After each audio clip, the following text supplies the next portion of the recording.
Message du pape François pour la Journée mondiale des grands-parents et des personnes âgées, 28 juillet 2024. Ne m'abandonne pas dans la vieillesse. Chers frères et sœurs, Dieu n'abandonne pas ses enfants. Jamais.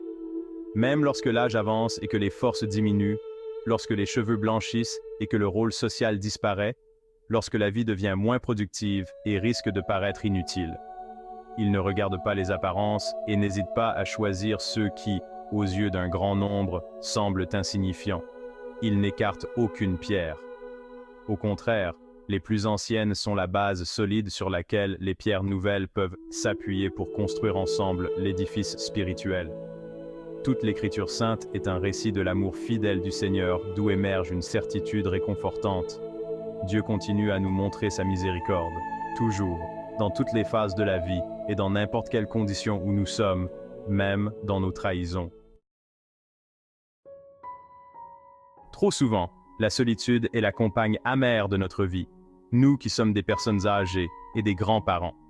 En tant qu'évêque de Buenos Aires, il m'est souvent arrivé de visiter des maisons de retraite et de me rendre compte à quel point ces personnes recevaient rarement des visites.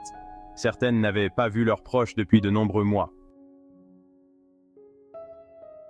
Les causes de cette solitude sont nombreuses. Dans de nombreux pays, surtout les plus pauvres, les personnes âgées se retrouvent seules parce que les enfants sont contraints d'émigrer.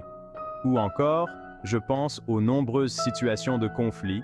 Combien de personnes âgées sont seules parce que les hommes, jeunes et adultes, sont appelés à combattre et les femmes, surtout les mères avec des enfants en bas âge, quittent le pays pour mettre leurs enfants en sécurité. Dans les villes et les villages ravagés par la guerre, beaucoup de vieillards et de personnes âgées restent seuls, unique signe de vie dans des lieux où règne l'abandon et la mort. En d'autres parties du monde, il y a une fausse conviction, très enracinée dans certaines cultures locales, qui engendre l'hostilité envers les personnes âgées, soupçonnées de recourir à la sorcellerie pour ôter des énergies vitales aux jeunes. C'est pourquoi, en cas de mort prématurée, de maladie ou de sort malheureux touchant un jeune, la faute est rejetée sur une personne âgée. Cette mentalité doit être combattue et éradiquée. Elle est l'un de ces préjugés infondés, dont la foi chrétienne nous a libérés, qui alimente un conflit générationnel entre jeunes et personnes âgées. Par exemple, la conviction que les personnes âgées font peser sur les jeunes le coût de l'assistance dont elles ont besoin s'est désormais répandu, soustrayant ainsi des ressources au développement du pays et donc aux jeunes. Il s'agit d'une perception déformée de la réalité. C'est comme si la survie des personnes âgées mettait en danger celle des jeunes, comme si, pour favoriser les jeunes, il fallait négliger les personnes âgées ou même les supprimer.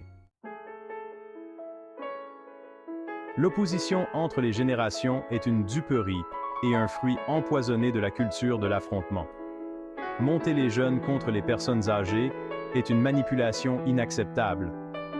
Ce qui est en jeu est l'unité des âges de la vie, c'est-à-dire le point de référence réel pour la compréhension et l'appréciation de la vie humaine dans son intégralité. Le psaume cité précédemment, où l'on supplie de ne pas être abandonné dans la vieillesse, parle d'une conjuration qui se resserre autour de la vie des personnes âgées. Ces paroles semblent excessives, mais on les comprend si l'on considère que la solitude et le rejet des personnes âgées ne sont ni fortuites ni inéluctables, mais le fruit de choix, politiques, économiques, sociaux et personnels, qui ne reconnaissent pas la dignité infinie de toute personne, en toutes circonstances et dans quelque état ou situation qu'elle se trouve. Cela se produit lorsque l'on perd le sens de la valeur de chacun et que les personnes deviennent seulement un coût, trop élevé à payer dans certains cas. Le pire est que, souvent, les personnes âgées elles-mêmes finissent par être sous l'emprise de cette mentalité et en viennent à se considérer comme un poids, voulant elles-mêmes s'effacer.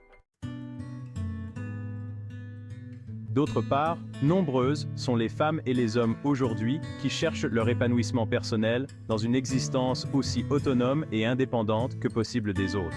Les appartenances communes sont en crise et les individualités s'affirment.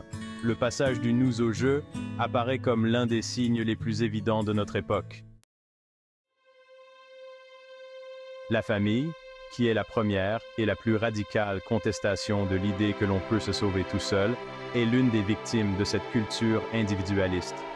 Mais lorsqu'on vieillit, au fur et à mesure que les forces diminuent, le mirage de l'individualisme, l'illusion de n'avoir besoin de personne et de pouvoir vivre sans lien se révèle pour ce qu'elle est.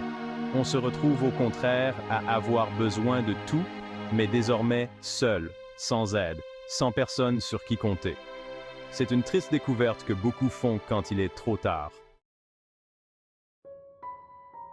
La solitude et le rejet sont devenus des éléments récurrents dans le contexte où nous sommes immergés.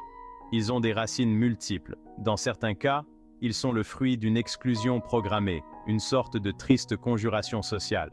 Dans d'autres cas, il s'agit malheureusement d'une décision personnelle.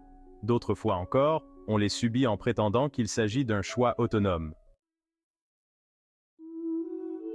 Nous pouvons noter chez de nombreuses personnes âgées ce sentiment de résignation dont parle le livre de Ruth lorsqu'il raconte comment Noémie, âgée, après la mort de son mari et de ses enfants, invite ses deux belles-filles, Orpa et Ruth, à retourner chez elles dans leur pays d'origine.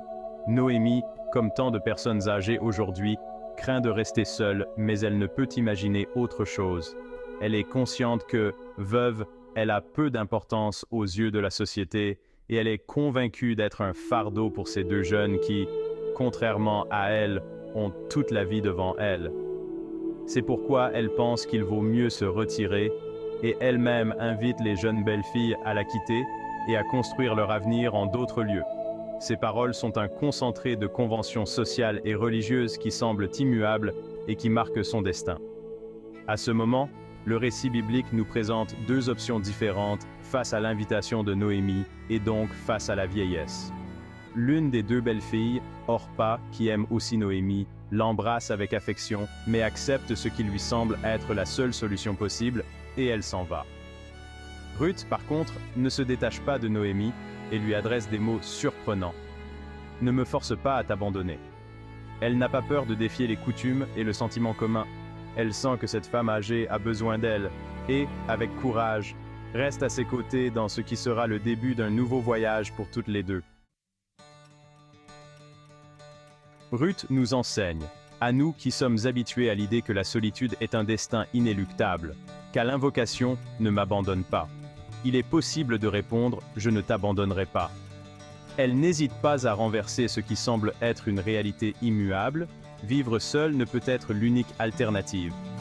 Ce n'est pas par hasard si Ruth, celle qui reste proche de Noémie âgée, est une ancêtre du Messie, de Jésus, l'Emmanuel, celui qui est le Dieu avec nous, celui qui apporte la proximité de Dieu à tous les hommes, de toutes conditions, de tous âges. La liberté et le courage de Ruth nous invitent à prendre une nouvelle voie. Suivons ses pas, mettons-nous en route avec cette jeune femme étrangère et avec la vieille Noémie. N'ayons pas peur de changer nos habitudes et d'imaginer un avenir différent pour nos personnes âgées. Notre gratitude va à toutes les personnes qui, malgré de nombreux sacrifices, ont suivi l'exemple de Ruth et prennent soin d'une personne âgée ou montrent simplement leur proximité quotidienne à des parents ou des connaissances qui n'ont plus personne. Ruth a choisi de rester près de Noémie et a été bénie par un mariage heureux, une descendance, une terre. Cela vaut toujours et pour tous, en étant proche des personnes âgées, en reconnaissant le rôle irremplaçable qu'elles ont dans la famille, dans la société et dans l'Église, nous recevrons, nous aussi, de nombreux dons, de nombreuses grâces, de nombreuses bénédictions. En cette 4e journée mondiale qui leur est dédiée, ne privons pas de notre tendresse les grands-parents et les personnes âgées de nos familles. Visitons ceux qui sont découragés et qui n'espèrent plus qu'un avenir différent est possible. À l'attitude égoïste qui conduit au rejet et à la solitude, opposons le cœur ouvert et le visage heureux de celui qui a le courage de dire « Je ne t'abandonnerai pas » et de prendre un chemin différent. Que ma bénédiction, accompagnée par la prière, vous parvienne à tous, très chers grands-parents et personnes âgées, et à tous ceux qui vous sont proches. Et vous aussi, s'il vous plaît, n'oubliez pas de prier pour moi